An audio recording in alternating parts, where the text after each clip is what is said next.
6 months ago.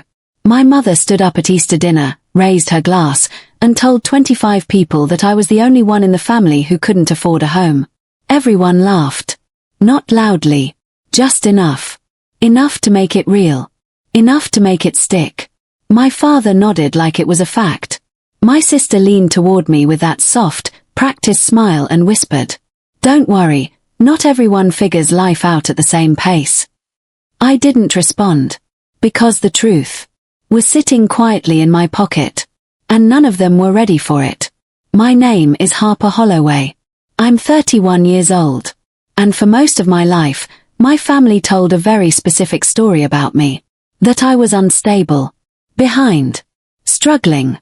The daughter who never quite got there. Meanwhile, my sister Meredith was the success story. Perfect house. Perfect marriage. Perfect life. The kind that gets shown off at every family gathering. But here's what no one knew. That life was partially built on something that belonged to me. Let me take you back. At 18 years old, 2 weeks before starting college, my mother sat me down at the kitchen table. Her voice was gentle. Rehearsed. "Your college fund didn't make it through the market," she said. "It's gone." I remember crying. Not because of the money. But because I thought I had failed somehow. Like I had lost something that was supposed to be mine. The next morning, she helped me apply for student loans. Like it was normal. Like it was expected. So I adapted. I worked. I struggled. I built my life from zero. By 28, I was living in a small studio apartment in Portland. 540 square feet. One window. A sink that never stopped dripping. I tracked every dollar. Groceries. Gas. Bills. Everything. Because when you don't have a safety net, precision becomes survival. And while I was doing that, my sister bought her first house. 4 bedrooms. Beautiful neighborhood. Meredith saved for years, my mother told everyone proudly. She's always been responsible. I believed that. For a long time. Until one phone call changed everything. It was a Tuesday night. I was sitting on my apartment floor, laptop open, working on a client system when my phone rang. Uncle Frank. He never called. "Harper," he said, his voice tight. "I've been carrying something for a long time, and I can't do it anymore." My stomach dropped. "What is it?" A long pause. Then, "Your college fund wasn't lost." Silence. "It was taken." The room felt smaller. "I saw it," he continued. "I was at the bank the day your mother withdrew it. $42,000. I didn't speak. I couldn't. It went into her joint account," he said. 2 weeks later, Meredith closed on her house. Everything went quiet. Not outside. Inside me. Because suddenly, things started making sense. The timing. The stories. The way my life had been explained to everyone else. I slid down onto the floor. Phone pressed to my ear. "Do you have proof?" I asked. "Yes," he said. "I kept everything." That was the moment everything changed. Not because I wanted revenge. Not because I wanted confrontation. But because I finally understood something clearly. If I went to my mother with this, she would deny it. Twist it. Rewrite it. And somehow, I would still end up being the problem. So I made a different decision. I didn't argue. I didn't expose her. I didn't say anything at all. Instead, that night at 2 a.m., I opened my laptop, created a spreadsheet. 3 columns. Income. Savings. Target. And the target was something no one in my family would ever expect from me. Not an apology. Not validation. Something they couldn't ignore. I closed my laptop at 3:15 a.m. Set my alarm. Went to sleep. Because the next morning, nothing looked different. But everything had changed. Because what my family didn't know was that the daughter they thought was falling behind had just started building something big enough to rewrite the entire story. The hardest part wasn't the truth. It was pretending I didn't know it. The next Sunday, My mother called like nothing had happened. "Sweetheart," she said brightly. "I heard rent is going up again. I found a landlord with cheaper units. Should I send you his number?" I stood in my kitchen, staring at the wall. "I'm not moving, Mom." "Oh, I just thought, you mentioned struggling." "I didn't." A pause. Then she laughed lightly. "Well, someone did." After the call ended, I opened my phone. 7 unread messages. Different relatives. Same tone. Same story. "Hey honey, your mom said things are tight. No shame in downsizing. Let me know if you need help." I sat down slowly. Because it wasn't just a lie anymore. It was a narrative. My mother had been telling everyone I was struggling. Not because I was. But because it made her version of the story stronger. Then I saw my sister's post. New kitchen. White marble. Gold fixtures. Caption. "So grateful for everything. Thanks, Mom." Red heart hash. Posted on my birthday. I didn't comment. Didn't react. I just opened my spreadsheet. And increased my savings target. Because I realized something important. I wasn't going to argue with her version of me. I was going to outgrow it. At work, I kept my head down. But something shifted. There was a woman named Diane. Vice president. Sharp. Observant. The kind of person who noticed things others missed. One afternoon, I asked her a simple question. "What does it take to move up here?" She didn't hesitate. "You stop acting like you don't belong." Then she slid a file across the desk. Audit project. Big client. High risk. She paused. "If you handle this, people will notice." I took it. That project changed everything. For the next year, I disappeared. Not socially. Not physically. But from everything that didn't matter. No shopping. No eating out. No distractions. Just work. 12-hour days. Sometimes more. I automated my savings. Invested quietly. Tracked every dollar. And most importantly, I stopped telling my family anything. Not out of spite. Out of clarity. Because every time I shared something before, my mother minimized it. Dismissed it. Redirected it. "That computer thing. Is that even stable? Are they going to keep you?" So I stopped offering her anything to rewrite. And the interesting part? No one noticed. A year later, the project closed. On time. Under budget. The client renewed for 3 years. Diane called me into her office. "Good work," she said. Then added, "Come see me Monday." That Monday, everything shifted. Promotion. Team lead. Salary jump. For the first time. I wasn't surviving. I was building. But I didn't celebrate. Didn't tell anyone. Because this wasn't the moment. Not yet. Christmas came. Meredith's house. Of course. New upgrades. New furniture. New stories. My mother gave a full tour like it was a museum. Meredith designed this herself. Meredith picked everything. Meredith planned it all. Then she found me. Standing near the drinks. "Still renting?" she asked softly. "Yes." "Well, at least you're saving, right?" Her tone was gentle. But the message wasn't. Meredith joined her. "You know," she added casually, "I could have helped you get into real estate years ago." "I'm fine," I said. She smiled. "I'm just trying to help." I nodded. Said nothing. Because I had learned something powerful. Not every statement deserves a response. Later that night, her husband pulled me aside. "Your mom talks a lot," he said quietly. Then added, "Don't believe everything." That was the first honest thing anyone in that house had said all night. Months passed. Another promotion. Another raise. More savings. More investments.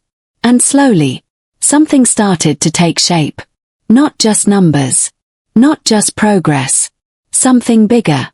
Because every weekend, I started driving. Different neighborhoods. Different streets. Different views. I wasn't looking for a house. I was looking for a feeling. And one morning, I found it. A place that didn't feel like survival. Didn't feel temporary. It felt like something else. Something permanent. Something earned. And that's when I knew. I was ready. But what my family didn't know was that while they were still telling the same story about me, I was about to make a move that would destroy it completely. I didn't rush the decision. That was the difference. For years, everything in my life had been reactive. Adapting. Surviving. Adjusting to what I didn't have. This time, I moved on my terms. Every Saturday morning, I drove through neighborhoods alone. No music. No calls. Just quiet. I wasn't checking prices first. I wasn't comparing listings. I was paying attention to something else. How it felt. Because for the first time in my life, I wasn't trying to prove anything. I was trying to choose something. Then I found it. A house on a hillside. 4 bedrooms. Wide windows that looked out over a valley of trees. A living room filled with light instead of noise. It didn't feel like an upgrade. It felt like an answer. The price. Just under $1 million. A year ago, that number would have felt impossible. Now, it felt calculated. I ran the numbers. Twice. Then again. Savings. Investments. Salary. Future projections. Everything aligned. So I made the call. 3 weeks later, I sat in a quiet office signing papers. Page after page. Signature after signature. 47 times. When they handed me the keys, I didn't celebrate. Didn't call anyone. I just sat in my car, held them in my hand, and breathed. Because for the first time, I had something no one could take from me. Not money. Not approval. Ownership. I moved in quietly. No moving truck. No announcement. Just my car. Filled with what mattered. Clothes. Laptop. A few books. The rest. I built slowly. A couch. A table. A bed. Nothing rushed. Nothing for show. Just mine. The first person I invited over wasn't family. It was Diane. She stood in the doorway for a long moment. Looked around. Took it all in. Then she said one sentence. "They don't know, do they?" I shook my head. She studied me. "You're not hiding this," she said. "You're waiting." I smiled slightly. Maybe. But the truth was simpler. I wasn't ready to let them turn this into something it wasn't. Because I knew exactly what would happen. My mother would claim she always believed in me. My sister would say she inspired me. They would rewrite it. Just like everything else. And I wasn't going to give them that. A week later, I opened the envelope Uncle Frank sent me. The bank statement. Clear. Precise. Undeniable. $42,380. Withdrawn. Signed. Transferred. Proof. I placed it in my desk drawer. Next to the deed. 2 documents. One that showed what was taken. One that showed what I built anyway. Weeks passed. And then came the invitation. Easter. Meredith's house. 25 people. Of course. I already knew how it would go. The comments.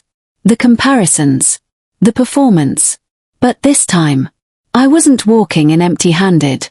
Dinner played out exactly as expected.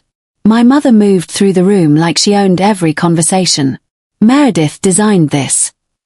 Meredith planned that. Meredith built everything. Then came the moment. She raised her glass. "And Harper," she said softly, "we're all rooting for you. One day you'll get there." A few laughs. Small. Sharp. My sister leaned in. "There's no shame in renting," she whispered. I smiled. Said nothing. Because I didn't need to respond anymore. Not here. Not like this. 10 minutes later. In the hallway. Meredith stopped me. "Be honest," she said. "You're jealous, aren't you?" I looked at her. Calm. Steady. Of what? She gestured around. The house. The life. Everything. I held her gaze. 3 seconds. I'm sure you worked hard for it. She frowned. Didn't understand. Good. I grabbed my coat. Walked toward the door. And just before I left, I turned back. Meredith, I said casually, you should come over Saturday. She blinked. Why? I just moved. Silence. What do you mean, moved? I'll text you the address. I opened the door, stepped outside, and for the first time in years, I felt something close to excitement.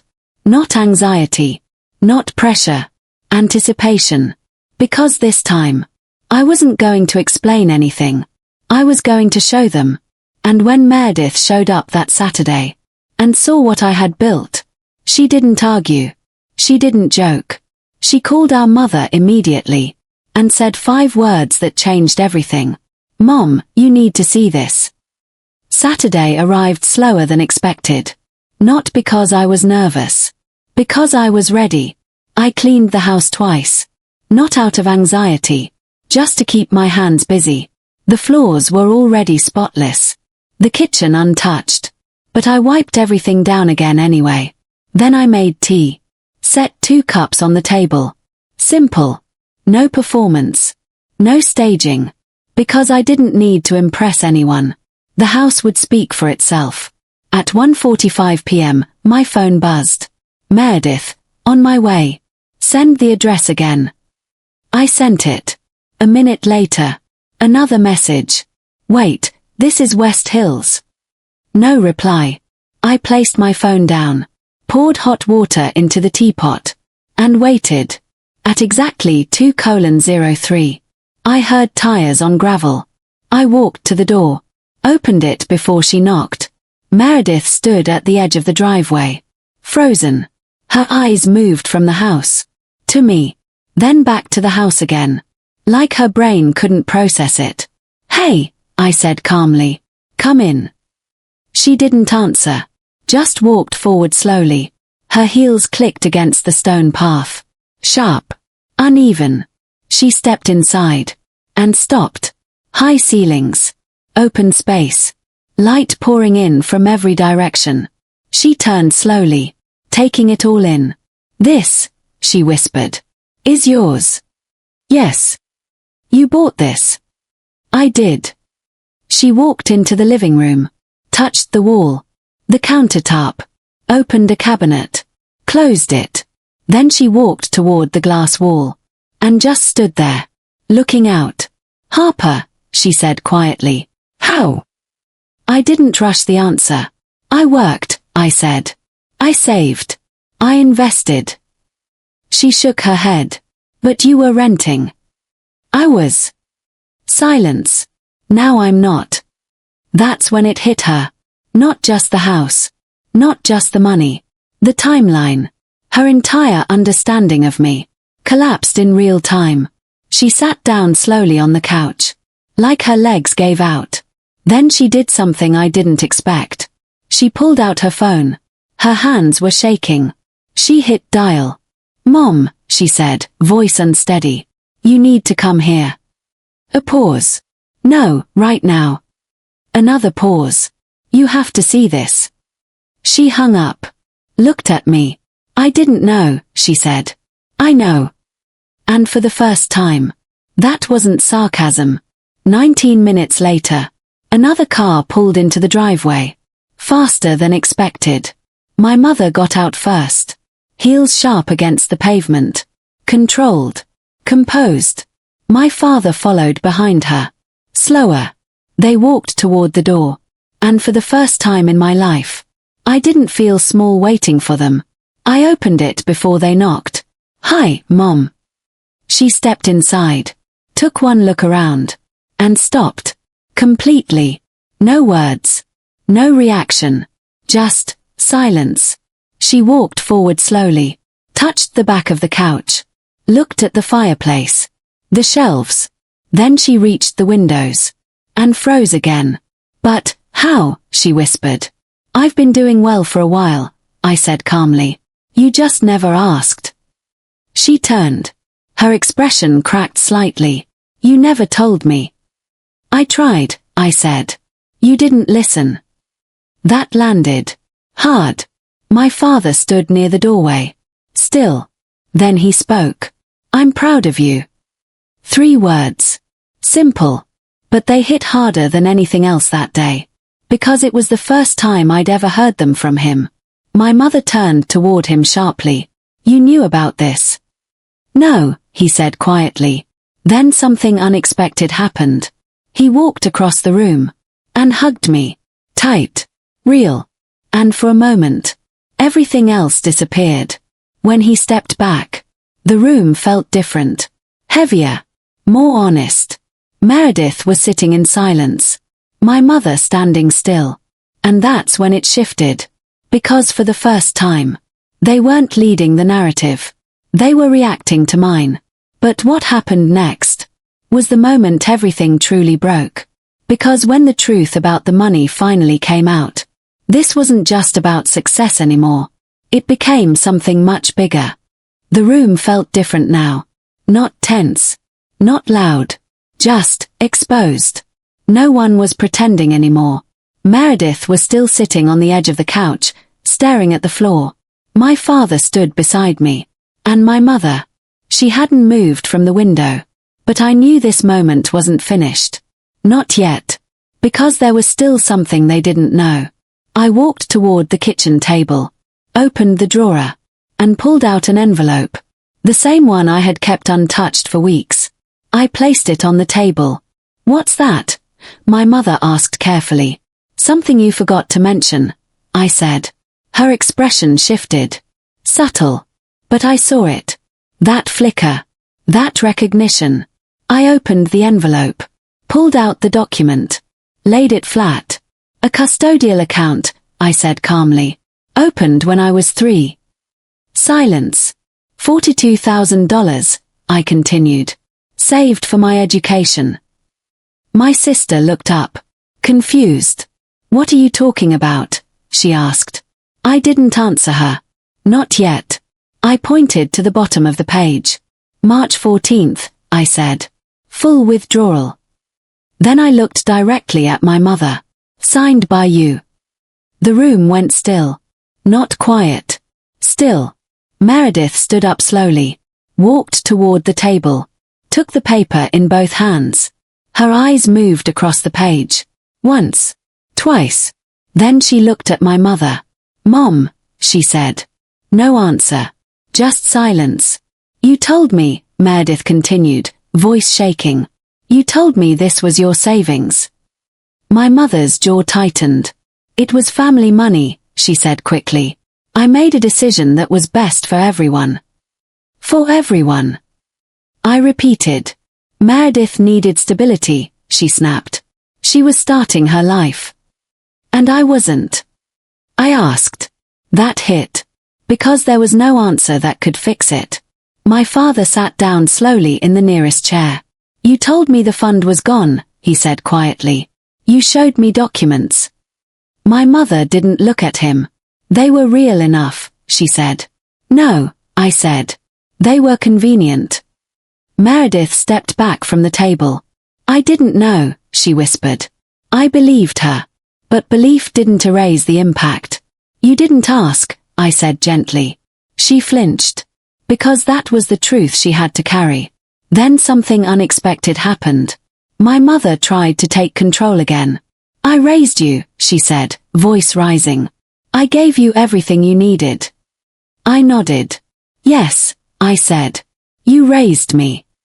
She paused. Because she expected resistance. Not agreement.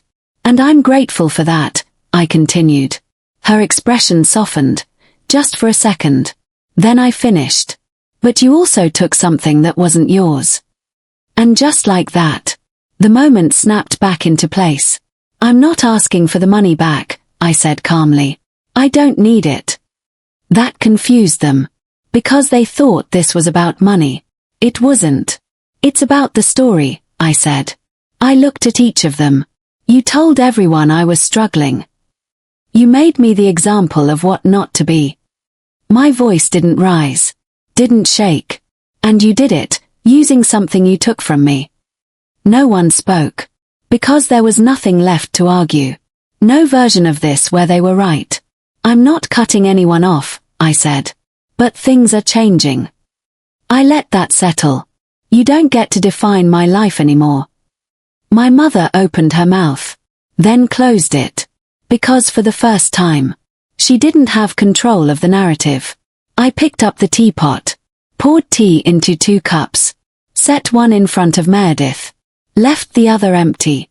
You're welcome here, I said. Then I added quietly, as a guest. The silence that followed wasn't uncomfortable. It was final. The fallout came quickly. Family calls. Questions. Realizations. Because the truth spreads differently than lies. It doesn't need help. And my mother. She didn't fight back this time. Because she couldn't. The proof existed. The story was clear. And for the first time in years, she wasn't the one telling it. Months later, things looked different. Not perfect. Not repaired. But real. My sister is trying. Slowly. Honestly. My father shows up. Not with words. But with presence. And my mother. She's quiet. Learning something she never had to before. What happens when control disappears? As for me, I sit in my living room. Light pouring through the windows. Silence that feels earned. And I understand something now. That took me years to learn. Success isn't what you prove to people. It's what no one can take from you. So let me ask you, have you ever had someone rewrite your story to make themselves look better? And if you had the chance, would you correct them? Or let your success speak for itself? Because sometimes, the most powerful thing you can do is say nothing and build everything.